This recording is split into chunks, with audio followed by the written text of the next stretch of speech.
a question I get very often is on different types of kayaks and the pros and cons of each type and why you should get one versus the other. But really it comes down to what type of paddling you're going to be doing and where you're going to be paddling. Now there's many types of kayaks out there, and I thought I'd do a quick overview of two types that I actually own. That way I can do a kind of a show and tell and the difference between these two, as well as some of the features that maybe you can look into if you happen to be in the market for a recreational kayak or a sea kayak. Now for most paddlers I know, they've either started in one of these or they rented something like this to spend a couple of hours on a lake and had a great time. This is an entry-level, affordable recreational kayak. You can tell it has a very large cockpit, it's wide and it's short. So that means it'll be slow, it'll be very stable, and it'll be comfortable for someone that's new to paddling. This one in particular was not very comfortable, so I put a bit of padding for the seat, and then it came with a back band. Some will have bungee cords so you can put things away, as well as a drink and sometimes a drink holder. This one also happens to have foot pegs. A lot of them do, and that is very useful for having a better forward stroke. Some of them will have hatches. This one does not have a true hatch. It has a space where you can put something away, but this is not a true hatch in that it doesn't seal. So if you capsize or you get water on there, whatever you have in there will get wet. Higher end recreational kayaks will often come with a much nicer seat. Brands like Wilderness Systems will have really nice seats, and then you can spend all day on a recreational kayak and feel just fine on the water. Now, because it's so wide, it'll be really stable, but only in really nice conditions. If wind picks up or if there's a lot of waves, this is not a kayak you want to be in. Or if there's fast moving water, this is not a kayak you want to use. This is for very calm waters or very slow moving waters. But you got to remember, if you wanted to fish or just spend time in a beautiful calm location, a recreational kayak might be absolutely perfect for you. Now here you have two examples of sea kayaks. This one happens to be made out of fiberglass and this one is plastic. The plastic in this Necky Eliza happens to be a lot more durable than the recreational kayak I showed before. So if you were to get an equivalent of a recreational kayak in this material, it would be a lot more expensive. One of the first features that is very noticeable between a sea kayak and a recreational kayak is perimeter lines. These are strong lines to which you can hold on to if you happen to capsize, or if someone wants to hold on to your kayak, or if you're rescuing someone else. These are essential, especially in rough conditions or when wind picks up. Another thing you can notice right away is hatches.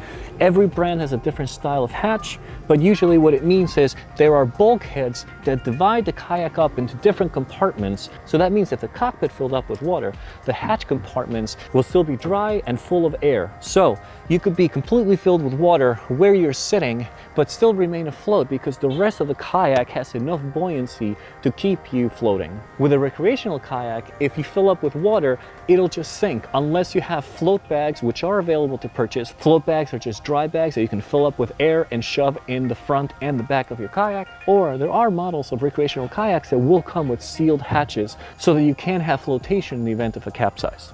The other reason for hatches is that you can now have a dry compartment to fill up with your gear. So usually sea kayaks will have hatches in the front and in the back, and some of them will also have what's known as a day hatch.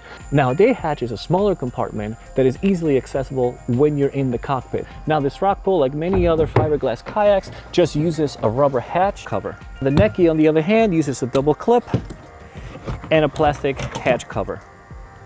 You could also tell that these sea kayaks have a lot more bungee cords. That's because as a sea kayaker, you usually carry a lot more gear. Another feature that I'd like to point out is these often have back bands. So in recreational kayaks, you'll see higher seat back, but in sea kayaks, it's often recommended to have a nice low back band because that gives you more mobility on the water. It's easier to perform maneuvers as well as laying back if you're doing a layback roll. Now you'll also notice that the cockpit in the sea kayak is much smaller, so that's so you can fit a skirt around here, and so that you can have thigh braces. So not only are you using the foot pegs, but you can also have your thighs contact the kayak as well as the hips and the back, and that way it's almost as if you're wearing the kayak rather than just sitting in it. In a recreational kayak, you usually just have your backrest and your foot pegs, but here you have a lot more control by using your lower body. Now another feature that's a must on a sea kayak is either a rudder or a skeg.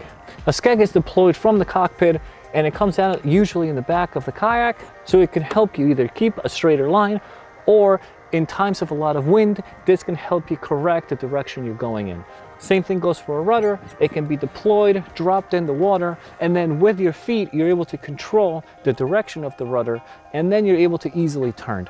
I prefer a skeg over a rudder, but I think it just comes down to preference. I like doing all my turning with my strokes, but at the same time, for fast paddlers, it's a good idea to have a rudder because then you can focus on only doing a forward stroke and then turning with just a rudder. One of the drawbacks with a rudder is there's a lot more moving parts and there's a chance something could break. So if you have a rudder, just keep an eye on it. Every time you go paddling, just make sure everything still functions correctly. Now, sea kayaks are usually very narrow and very long. So that means they'll track very well. You'll be able to keep them straight. You'll be able to go much faster than a recreational kayak, but at the same time, they'll be very tippy. And that's done on purpose. In rough water will not affect a tippy kayak anywhere as much as a stable kayak. A stable kayak will probably be capsized by a wave, where a tippy kayak will probably not as much. Now, just like with recreational kayaks, sea kayaks come in lots of different sizes, shapes, volumes. These happen to be low volume, and that's because of the type of paddling we like to do. Low volume is great for rolling, but this one happens to have just the right amount of space that I need for the type of camping that I like to do. So if you want to get a recreational kayak, please remember, you can only paddle it in calm waters or very, very slow moving waters. But they're fantastic for having a good time out of the water.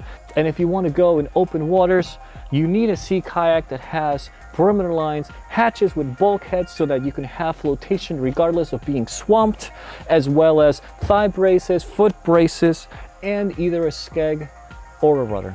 So I hope that was helpful. Please reach out with any questions you might have, or if you have anything to add to it, please comment below. Subscribe if you like. I'm always putting these videos out. And as always, Luke Kayak Hipster. Thank you for watching. See you next time.